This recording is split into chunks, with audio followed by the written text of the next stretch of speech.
Hello guys, आप सभी को नमस्कार। आप सभी को विश्वकर्मा पूजा की हार्दिक शुभकामनाएं।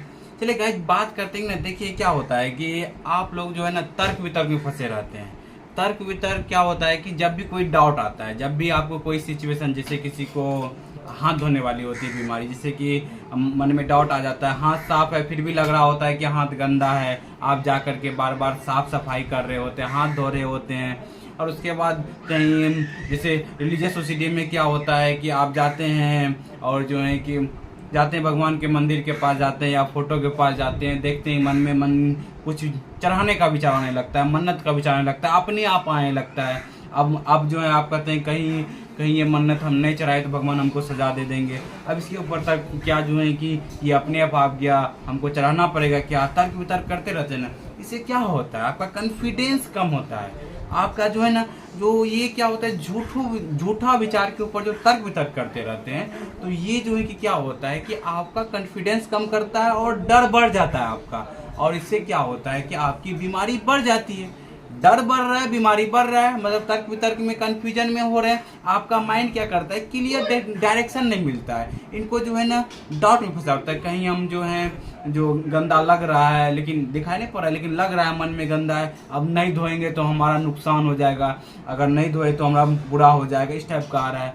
अब काउंटिंग ओसीडी में अब जो है कि कहीं कहीं हमको 5 बार नहाना पड़ेगा, 5 बार गिनो, नहीं गिनोगे तो हमारा नुकसान हो जाएगा। किसी को 5 बार, किसी को 8 बार, किसी को तो 12-13 बार गिनने का आदत हो जाता है। मतलब कोई भी नंबर, पर्टिकुलर नंबर में वो जब तक गिनेंगे नहीं तब तक वो काम उनको लगेगा नहीं कि मेरा काम सफल होगा। और इसकी वजह से क्या होता है कि वो विचार वो उसको जो परेशान करते रहता है। और अब जो है ना वो कन्फ्यूजन कर रहता है। इससे क्या हो जाएगा, अपने अंदर ही, माइंड के अंदर ही जो है ना अटैक होते रहता है, विचारों का अटैक, डाउट का अटैक, तर्क वितर्क करते रहते हैं। आज तक आप तर्क वितर्क किए हुए हैं तो गाइज क्या हुआ, आप ही अपने से अपने माइंड में देखिए, जितना भी विचार पे तर्क वितर्क किए हुए हैं, क्या इससे जो है कि सोल्यूशन निकला है? आपको क्या होगा, तर्क वितर्क करते जाएंगे, नया नया डाउट आपको आते जाएगा। अब देखिए कहीं हाथ गंदा तो नहीं है, हाथ गंदा जो है कि जाते हैं फिर हाथ धो लेते हैं, वहाँ आता है कि अरे जो है कि फिर से धो लो, नहीं तो फिर जो है कि नुकसान हो जाएगा। कुछ आपके मन में जैसे ही विचार आएगा, आप जो है कि मन में तरह तरह का नया विचार आ जाएगा। कहीं आप गंदा लग गया, कहीं फैल जाएगा गंदगी, अगर जो है कि 5 बार धो लो, नहीं धोगे तो फिर नुकसान हो जाएगा। मन एक डाउट पे डाउट आपको जो है ना परेशान करते रहेगा। ये जो है ना आपको क्या करना है कि डर को दूर करना, हम रास्ता बता रहे हैं कि आप क्या करना है। अगर जो है डाउट को ठीक करने के, अगर डाउट को ना ठीक करके सिर्फ डर के ऊपर जो है काम करने लगेंगे, डर को ठीक करने लगेंगे गाइस, तो आप जो है जल्दी बाहर निकलेंगे। मतलब जो नुकसान दिखा रहा है कि गंदगी फैल जाएगी, तो गंदगी फैल जाएगी, इस फैलने वाली डर को खत्म कर लीजिए। गंदगी ठीक, गंदगी फैलने से क्या हो जाएगा, अपने ऊपर जो है ना, अब देखिए आप तर्क वितर्क करना है ना, आपको इस पे तर्क वितर्क करना है कि गंदगी फैल जाएगी, क्या हो जाएगा, ठीक है फैलने देते हैं, देखते हैं क्या होता है। देखिए ये यहाँ पर आ रहा है, यहाँ पर डर को खत्म कीजिए। भगवान सजा दे देंगे क्या? भगवान कहाँ सजा देते हैं, कब देते हैं सजा? मतलब सजा देने का मतलब क्या, कहाँ देते हैं भगवान सजा? वो तो हमारे अंदर विचार आ रहा है ना। तो मतलब क्या है ना, डर के ऊपर काम करने लीजिए, डर को सहना चालू कर दीजिए। जिस दिन से आपने डर को सहना चालू कर दिया, एंजाइटी को सहना चालू कर दिया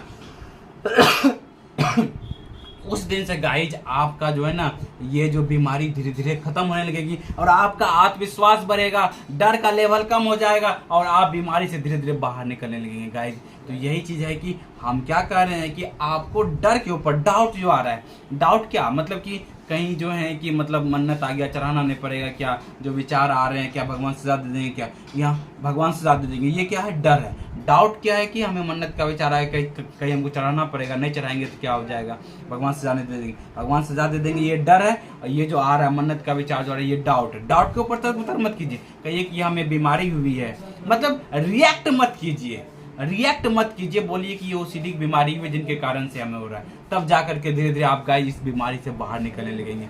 तो आपको क्या करना है कि रिएक्ट नहीं करना है, बस समझना है कि ये ओसीडी की बीमारी है, ये हमें मानसिक समस्या है। आप लोग मानते नहीं कि हमें बीमारी हुई है, तो आपको कॉन्फिडेंस आएगा कहां से? कॉन्फिडेंस कहीं बाहर से नहीं आने वाली है, आप ही कुछ करेंगे तब जाकर कॉन्फिडेंस आएगा। आपको समझना पड़ेगा कि ये हमें मानसिक समस्या हुई है, जिनके कारण से क्या हो रहा है, हमें बीमारी हुई है। जिस दिन से आपने ये चीज मानना चालू कर दिया कि ये समझना लगे कि ये जो डाउट आ रहे हैं इसके ऊपर तर्क वितर्क नहीं करना है हमें, जो है कि ये ओसीडी की बीमारी है ये समझना है, हमें बीमारी हुई है जिसके कारण से ये विचार आ रहे हैं, तब आप जाके धीरे धीरे जो है कि बाहर निकलने लगेंगे इस बीमारी से, और आपका कॉन्फिडेंस लेवल जो है बढ़ने लगेगा, और डर को सहने लगेंगे, चिंता घबराहट जो होता है उसको सहना चालू कर देंगे। आप जो है कंपल्सन नहीं करेंगे, जाके माफी नहीं मांगेंगे भगवान से जाके बार बार जो है, और जो जा करके जो है बार बार हाथ नहीं धोएंगे, बार बार काउंटिंग नहीं करेंगे, तो क्या होगा आपका धीरे धीरे कॉन्फिडेंस बढ़ेगा। जब भी ये सब सिचुएशन आएगा, जब आपको बार बार हाथ धोने के लिए मन कहेगा लेकिन वो नहीं करेंगे, थोड़ा एंजाइटी होगी, उसको सहना है, डर को सहना है, झूठा डर है उसको जो है ना झूठा प्रूव कीजिए, उसको सच में मत बदलिए। आप एक्शन ले लेते हैं, जाके हाथ धो लेते हैं, प्रणाम कर लेते हैं, माफी मांग लेते हैं, काउंटिंग कर लेते हैं, उससे क्या होता है कि आप उसको सही साबित कर रहे होते हैं गाइस, क्योंकि आप डर रहे होते हैं उससे डरना नहीं है, उसको झूठा प्रूव करना है, तब जाकर के आप इस बीमारी से बाहर निकलेंगे। जो तर्क वितर्क करने लगते हैं ना, तर्क वितर्क करने से बीमारी बढ़ जाती है आपकी, तर्क वितर्क करने से और आपका कॉन्फिडेंस कम हो जाता है। जिस दिन से आप तर्क वितर्क करने छोड़ करके आप समझने लगेंगे कि ये जो विचार आ रहा है ये ओसीडी की बीमारी के कारण से आ रहा है, डर को सहने लगेंगे, एंजाइटी को सहने लगेंगे, आप देखिएगा धीरे धीरे आपका बीमारी ठीक होने लगेगा गाइस। यही चीज हम आज की वीडियो में बताना चाहते थे। आशा करते हैं, उम्मीद है कि आपको ये समझ में आया होगा कि ये सब क्या करना है, कि ये ओसीडी की बीमारी समझना है, और इसके बाद जो है कि समझना है कि डर को सहना है, तब जो है धीरे धीरे आप बीमारी से बाहर निकलने लगेंगे गाइज। तो आशा करते हैं ये वीडियो आपको अच्छी तरह समझ में आया होगा। Thank you guys, wish you well, be happy.